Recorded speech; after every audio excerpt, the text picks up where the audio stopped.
नमस्कार. TV next मराठीच्या स्टुडिओमध्ये आज एक मोठं व्यक्तिमत्व आपल्याला आलेलं आहे आणि सध्या आपण ज्या वृत्तपत्रे बातम्या वाचतो आणि सर्वजण त्यामुळे अस्वस्थ आहेत. डिजिटल अरेस्ट आणि संगणकीय आणि ऑनलाईन होणारी फसवणूक या संदर्भात मानसशास्त्रीय कसा प्रभाव पडतो किंवा मानसशास्त्र कशा प्रकारे काम करतं याविषयी मौलिक असं मार्गदर्शनासाठी डॉक्टर PN कदम आपल्याकडे आलेले आहेत. कोल्हापुरात संकल्प पॅथिक असं केल्यानंतर गेली 20 वर्षे ते पुण्यामध्ये हिलजेन या प्रणालीत राष्ट्रीय आणि आंतरराष्ट्रीय पातळीवर कार्यरत आहेत. आयुष मंत्रालयापासून ठिकठिकाणी राज्यात विविध ठिकाणी ते व्याख्यान देतात. जुनाट आजार आणि मानसशास्त्र किंवा मोठमोठ्या कॉर्पोरेट हॉस्पिटलमध्ये ज्यावेळी उपचार सगळे थांबतात त्यावेळी काय केलं पाहिजे तर तिथनं यांचे उपचार सुरू होतात. कोल्हापूरचे मूळचे असून सांगरोळी ते शासकीय वैद्यकीय काम केल्यानंतर त्यांनी आपली ही नवीन पॅथी खोली असून त्याला सर्व मान्यता आहे. कोरोनाच्या वेळी बारामतीच्या ठिकाणी केलेलं त्यांचं कोरोनाचं सेंटरचं काम हे सगळीकडं उल्लेखनीय असं ठरलेलं आहे. या सर्व गोष्टींवर कदम सर आपलं स्वागत. कोल्हापूरच्याच घटना तुम्ही बघितलेल्या आहेत. एक ज्येष्ठ राजकीय नेत्याची पत्नी ही डिजिटल अरेस्ट झाली आणि लाखो रुपये त्याच्याकडे गेले. एक उद्योजक त्यांच्याकडे 200हून अधिक कामगार आहेत असे त्यामध्ये अरेस्ट झाले. 2 दिवस ते अज्ञात होते त्यांची फसवणूक झाली. अगदी 2 दिवसापूर्वी एका प्राध्यापिकेचे अशा प्रकारे लाखो रुपये आहे करत. हे डिजिटल अरेस्ट म्हणजे काय मनावर ताबा घेतला जातो की काय होतं नेमकी प्रक्रिया? डिजिटल अरेस्ट हा एक आता खूप मोठा फ्रॉड व्हायला लागलेला आहे आणि हा फ्रॉड किंवा डिजिटल अरेस्टचा हा जो प्रकार आहे हा इतक्या खोलवर आता रुजायला लागलेला आहे की अगदी मोठ्या शहरांमधून सुरुवात झालेली गोष्ट अगदी ग्रामीण भागापर्यंत पोहोचते आणि सर्वसामान्यांपासून असामान्यांपर्यंत कोणीही यामध्ये अडकू शकतं असा हा प्रकार आहे. आणि एका बाजूनं बघायला गेलं तर गेल्या वर्षीची आकडेवारीच अशी सांगते राजू की ज्याच्यामध्ये जवळजवळ 1935 लाख कोटी नाही 1935 कोटी हा साधारण एवढा हा आकडा होता आणि 1 लाखापेक्षा जास्त केसेस डिजिटल अरेस्टच्या फसवणुकीच्या नोंदल्या गेल्या. यावर्षी सुद्धा हा आकडा 500 कोटी तेव्हाच पार केलेला आहे. हे नेमकं का होतं आणि याच्या पाठीमागची मानसिकता काय आहे आणि आपण यामध्ये कसं अडकू शकतो हा एक खरोखर आत्ता चिंतेचा आणि काळजीचा भाग तर आहेच, पण याविषयी लोकांमध्ये सतर्कता येणं हे खूप गरजेचं आहे. मुळात डिजिटल अरेस्ट किंवा कुठलीही अरेस्ट हा शब्द ऐकल्याबरोबर आपल्या मनामध्ये पहिला प्रश्न येतो आणि तो म्हणजे भीती तयार होते. आणि ही भीती या सगळ्या प्रश्नाचं मूळ आहे की ही वाटणारी भीती आणि त्याचबरोबर कदाचित होणारी पुढची बदनामी, ही बदनामी टाळण्यासाठी म्हणून आत्ताच काही असेल तर ती तडजोड करूया अशी जी आपली एक तयारी होते त्याच्यामुळे डिजिटल अरेस्ट असं म्हणतं की गुन्हेगार एक पाऊल पुढं असतो त्यामुळे त्याला ते सगळं सक्सेस होतं. मग खास करून महिला ज्या यामध्ये फसलेल्या आहेत तर त्यांचं भावनिक इश्यू असतो किंवा त्या सोशल मीडियावर जास्त प्रमाणात व्यक्त झाल्यामुळे त्यांचे लूज फॉल हे हायलाईट केले जातात. त्यामुळे सोशल मीडियाचा किमान वापर करावा असंही काय यामध्ये काय आहे की महिलांचा सहभाग किंवा पुरुषांचा सहभाग याच्याही पेक्षा पलीकडे जाऊन मला या ठिकाणी असं वाटतं की एखादी व्यक्ती यामध्ये का अडकत जाते तर याचं कारण असं आहे की तुमचा कोणीतरी अभ्यास केलेला आहे. आज हे सगळं विश्व एक डाटावर अवलंबून आहे किंवा डाटा आपला सगळ्यांना माहिती आहे. म्हणजे आपण कुठं जातो म्हणजे कुठल्या मॉलला जातो हेही सुद्धा डाटा आपला तयार होतो कारण आपला फोन नंबर तिथं घेतला जातो. एखाद्या फार्मसीमध्ये गेल्यानंतर सुद्धा आपला फोन नंबर तिथं घेतला जातो. हे सगळं डाटाचं विश्व आहे. तुमचा डाटा किंवा तुमचा अभ्यास केलेलं कोणीतरी एक व्यवस्थित प्लॅन बनवून आलेला आहे की तुम्ही कशामध्ये अडकू शकता. त्यांना तुमचा अंदाज आहे, तुमची आर्थिक स्थिती, तुमचं राजकीय स्थिती किंवा तुमच्या आयुष्यातले काही वीक पॉईंट असतील तर त्याचा सुद्धा त्यांनी अभ्यास केलेला आहे.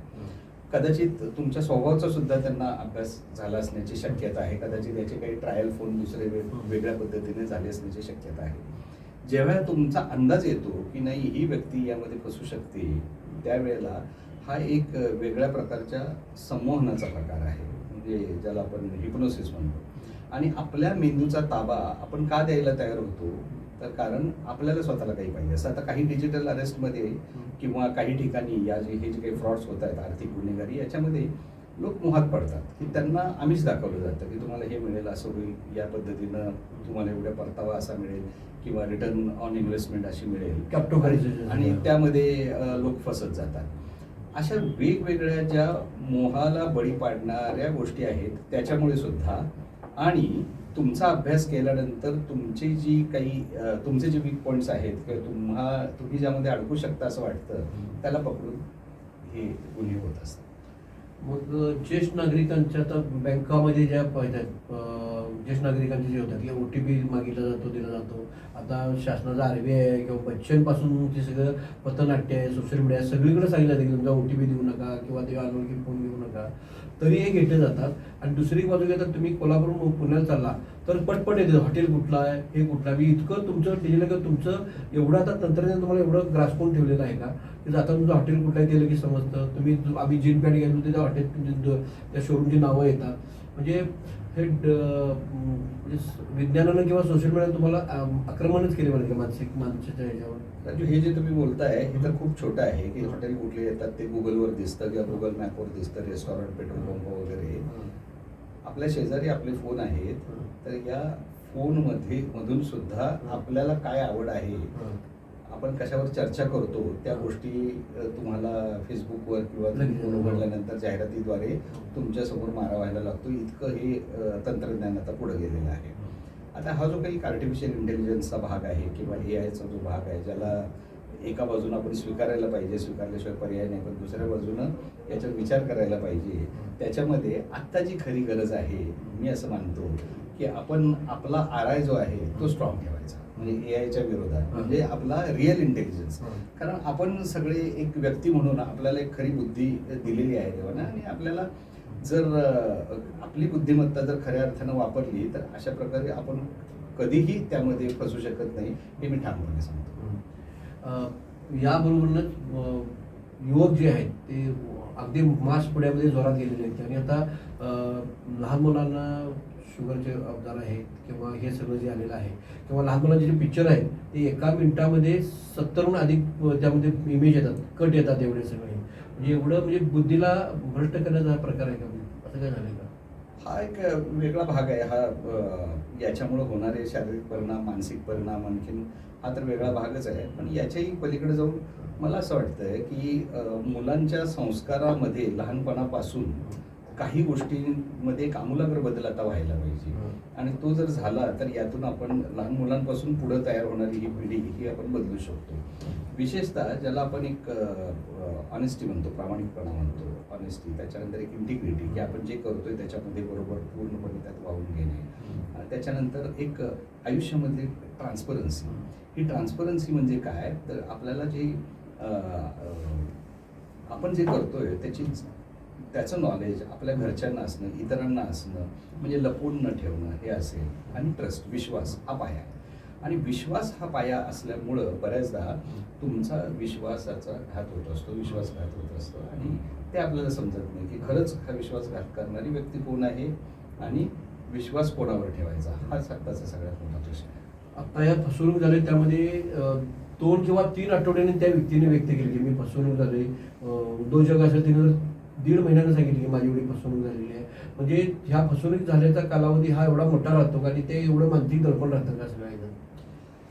प्रत्येक व्यक्ती ही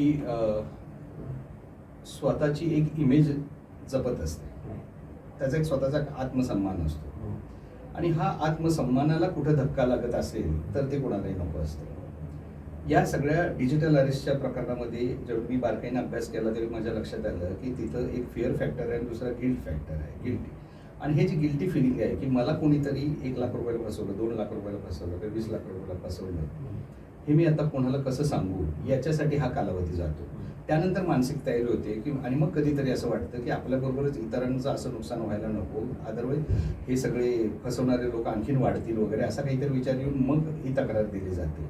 पण खरी गोष्ट अशी आहे की याच्यामध्ये न पडणं किंवा पहिल्याच टप्प्यामध्ये असं होऊ शकतं. म्हणजे अवेअरनेस तर सगळीकडे सुरू आहे. आपण फोन लावला तरी फोनवर सुद्धा याचे मेसेजेस येतात.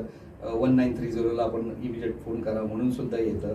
आपण या सगळ्या गोष्टींमध्ये आपण एक अलर्ट एजाईल आणि ज्याला आपण म्हणतो ना की आपण सावध असायला हवं, तर हे आपल्याला टाळता येतं. पण तसं नसेल तर त्यात इन्व्हॉल्व्ह झाल्यानंतर जे गिल्ट फिलिंग व्यक्तीला आलेलं असतं की त्या गिल्ट फिलिंगमध्ये ती व्यक्ती हे सांगायला तयार नसते, आणि म्हणून हा 2-3 आठवड्याचा महत्त्वाचा कालावधी निघून जातो. या सगळ्या यामध्ये पोलीस यंत्रणा असेल किंवा प्रशासकीय जे यंत्रणा आहे ते अजून एक 20 वर्ष मागे आहे असं एकंदरीत चित्र आहे. कारण इथं फक्त सायबर क्राईमचं एक जिल्हा लेवलला एक फक्त आहे, तिथं फक्त फलक लावलेले आहे, तर बाकी त्याच्या पुढं काही नाही आहे. आणि हे इतकं फास्ट झालेलं आहे, तर प्रशासन किंवा पोलिसाला केव्हा वेळ घालेल किंवा ह्याला आळा बसण्यासाठी पोलीस यंत्रणे किंवा प्रशासनानं काय फास्टमध्ये काम करणं गरजेचं आहे?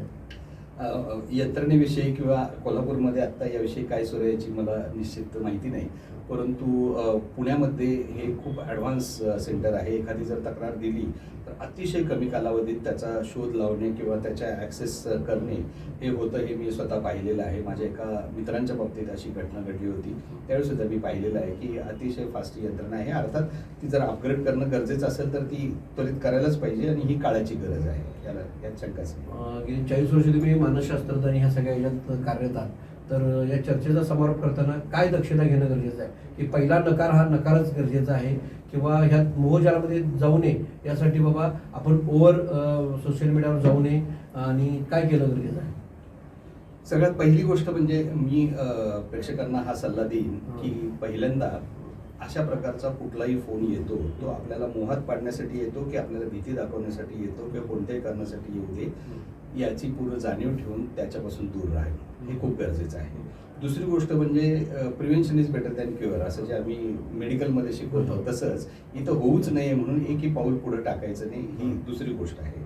जसं आपल्याला सांगितलं जातं की कुठलाही लिंक ओपन करू नका, अननोन व्हिडिओ कॉल ओपन करू नका किंवा त्याचबरोबरीनं OTP कोणाला देऊ नका, हे जे सगळं सांगितलं जातं त्याचा पुरेपूर आपण वापर केला पाहिजे, सांगितलं पाहिजे. आणि या बाबतीत मी खूप महत्त्वाचा सल्ला सर्व प्रेक्षकांना देऊ इच्छितो की आपले जे बँक अकाउंट आहे ते बँक अकाउंट सुरक्षित करण्यासाठी त्या बँक अकाउंट बरोबर जो मोबाईल लिंक केलेला आहे ते सिम कार्ड पूर्ण वेगळं ठेवा, ते पूर्ण वेगळं ठेवा. त्या सिम कार्डवर किंवा त्या फोनवर तुम्ही व्हॉट्सॲपपासून सगळं काहीही ठेवू नका, ते फक्त बँकेपुरतं मर्यादित पाहिजे आणि तो फक्त तुमचा एक emergency calling number two your family and friends, close friends of course, एवढाच असला पाहिजे. हा एक फोन एक्स्ट्रा आजच्या युगामध्ये आपल्याला परवडू शकतो. आणि जे आपले रेग्युलर व्हॉट्सॲप मेसेजेस किंवा इतर ज्या गोष्टी आपण करत असतो, इतर फेसबुक असेल किंवा काय, त्याच्यासाठीचं फोनच पूर्णपणे वेगळा ठेवा. म्हणजे काहीही फोन आले, काही आले तर तुमचा बँक अकाउंट नक्कीच सुरक्षित राहील. हा अतिशय महत्त्वाचा सल्ला मी आज देतो. ऑस्ट्रेलिया देशानं आता शालेय पातळीवर मोबाईल वापरण्याचा कायदाच केलेला आहे, तर तसा काही कडक कायदा आपल्याकडे होणं गरजेचं आहे किंवा होऊ शकतो काय? माहिती नाही, असा कायदा करणं खरं तर गरजेचं आहे, कारण आपण खूपच वाहवत चाललोय. म्हणजे मी गमतीनं असं म्हणतो की उत्क्रांतीचा जो सिद्धांत आहे त्या उत्क्रांतीच्या सिद्धांतामध्ये आपल्याला पूर्वी कधीतरी एक शेपटी होती असं म्हणतात आणि ती निघून गेली, पण आज मोबाईलच्या रूपाने ती शेपटी आपण परत आणलेली आहे आणि ती हातात घेतलेली आहे असं मला वाटतं. म्हणजे पुढच्या काळात मोबाईल एवढे बघून मोबाईल न वापरणं हे सुद्धा एक स्टेटस सिम्बॉल राहील. 100% राहील असं मला निश्चितपणे वाटतं. रादर तुम्ही या पातळीवर आता जाण्याचं गरजेचं आहे की तुम्हाला त्याच्याशिवाय जगता आलं पाहिजे. आता ब्रेनचे जे डॉक्टर आहेत ते जाहिरात आम्हाला करायची गरजच नाही म्हणतात, कारण मोबाईलचा इतका अतिरेक वापर लहान मुलांच्या झालेला आहे. आता आईला अंगाई घेत येत नाही, त्यामुळे ती मुलाला दाखवते आणि ते मुलगा करते. मुला आमचा स्क्रॅप करतो, तो जाहिरात हे करतो, हे आवडीनं सांगितलं जातं. आणि असं म्हणतात की मोबाईल 3-4 मिनिटाशिवाय सलग वापरणे नाही तर ते महिला तर 15-15 मिनिटं बोलत असतात प्रचंड महिलावर. आणि मुलगा जन्मला आहे तर ते आजीला नातवाला असं ते दाखवलं जातं सगळं व्हिडिओवर. तर हे लहान मुलांच्या ब्रेनवर परिणाम होतात. तर डॉक्टर म्हणजे आम्हाला आता जाहिरात करायची नाही, मोबाईल हे आमचं जाहिरातीच झालेलं आहे. तर हे वास्तव आहे का की कुटुंब प्रबोधन किंवा महिलांचं किंवा मातृत्व यामध्ये मोबाईलचा वापर हा एक निगेटिव्ह पॉईंट ठरलेला आहे? राजू, याच्या बाबतीत जर कुठल्या डोळ्याच्या डॉक्टरना विचारलं तर ते सांगते की लहान मुलांमध्ये डोळ्याचे आजार प्रचंड प्रमाणात वाढायला लागलेले आहेत. तर त्याचं मूळ कारण आहे मोबाईल. एका बाजूला रेडिएशनचा धोका, दुसऱ्या बाजूला या डायरेक्टली या स्क्रीन टाईममुळं होणारा डोळ्यांना धोका आणि आतल्या रेटायना म्हणजे नाजूक जो आपला अवयव आहे डोळा सगळ्यात, त्याच्यावर होणारा धोका ही खूप वाढती समस्या आहे. आणि माझी खरंच सर्वांना अगदी एक कळकळीची विनंती आहे की लहान मुलांना तरी अगदी वयाच्या 10व्या वर्षापर्यंत कमीत कमी मोबाईलच्या वापरामध्ये ठेवा. त्यांना तो वापर करू देऊ नका, कारण त्यांचं भवितव्य हे डोळा आहे. कारण या डोळ्याने आपण हे सगळे जग पाहतो आणि डोळा हा सगळ्यात महत्त्वाचा अवयव आहे. पुन्हा एकदा आपण म्हणू की अगदी शॉर्टमध्ये ही डिजिटल अरेस्ट किंवा या ह्याच्यात जाऊन यासाठी काय पथ्य किमान पडली पाहिजे? पहिली गोष्ट म्हणजे फिअर अँड गिल्ट ज्याच्यामुळं तयार होईल अशा कुठल्या कार्यामध्ये सहभागी होऊ नका, ज्याच्यामध्ये तुम्हाला, कारण आपण कुठली गोष्ट ज्यावेळी करतो ती करत असताना दोन गोष्टी मनामध्ये जर असतील की ती गोष्ट केल्यामुळं काहीतरी भीती वाटत असेल, भीती वाटू शकते किंवा गिल्टी फिलिंग येतं, आपल्याला आपला आत्मसन्मान कमी होईल असं वाटतं, ती गोष्ट काही करू नका, अशा गोष्टीपासून दूर राहा. आणि दुसरी गोष्ट म्हणजे जर आपली भीती एकदा कमी झाली आणि आपला आत्मविश्वास जर जागृत असेल आणि आपण जर अलर्ट असू, सावध असू, तर 100% आपण या डिजिटल अरेस्ट किंवा अशा फ्रॉडपासून दूर राहू शकतो. अशा वेळेला जर कोणी तुम्हाला कन्सिस्टंटली जर सांगत असेल की नाही आता तुम्हाला म्हणजे सेटअप वगैरे दाखवला जातो, एखाद्या कोर्ट रूम दाखवली जाते किंवा पोलीस स्टेशन दाखवलं जातं, ऑफिसर्स दाखवले जातात आणि माणूस घाबरून जातो आणि माणूस घाबरला की त्याच्या मेंदूची यंत्रणा बिघडते आणि काय निश्चित निर्णय घ्यावे कळत नाही. अशा वेळेला मी एकच सांगेन की त्यांना सरळ सांगायचं की मी जवळच्या पोलीस स्टेशनवर जाऊन हजर होतो, तिथं तुम्ही काय असेल ते सांगा, मी तयार आहे. आणि तिथंच तो फोन बंद होईल, तुम्हाला परत फोन येणार नाही, हे मी तुम्हाला सांगेन. सरांनी सर्वातला यातला एक रामबाण उपाय सांगितला की तुम्हाला असं काय वाटतं तर मी स्वतःहून पोलिसच्या हजर राहतो आणि करतो. हा इथनं म्हणजे आपल्या फसवणुकीची न होण्याची सुरुवात राहील. हा विषय फार मोठा आहे, ज्या वेगवेगळे कामगार आहेत, वेगवेगळे पैलू आहेत. आम्ही TV नेक्स्ट माध्यमातून विविध मान्यवर या ठिकाणी बोलत आहोत. वकिलांना बोलवलेलं आहे, सायकॉलॉजिस्टना बोलवलेलं आहे, उद्योजकांना बोलवलं आहे, शासकीय निवृत्त पोलीस अधिकाऱ्यांना बोलवून हा विषय अधिकाधिक आम्ही आपल्यापर्यंत पोहोचवणार आहोत. या संदर्भात आपल्या काही सूचना असतील तर आमच्या चिडूला कळवा. कदम सर आपल्या व्यस्त वेळापत्रकामध्ये येत आले, त्यांचे आभार. पुन्हा एकदा आपण त्यांना या वेगवेगळ्या पैलूवर बोलवत जाऊ, कारण अपडेट 6 महिन्यानं जर सॉफ्टवेअर होत असतं तसं तंत्रज्ञानही बदलत जाईल आणि वेगवेगळे पैलू येतील. पुन्हा एकदा आपण याचा संवाद साधू. आणि कदम सर या ठिकाणी आले त्याबद्दल TV नेक्स्ट परिवारातर्फे पुन्हा एकदा आभार. आपल्या सूचनांचं स्वागत आहे.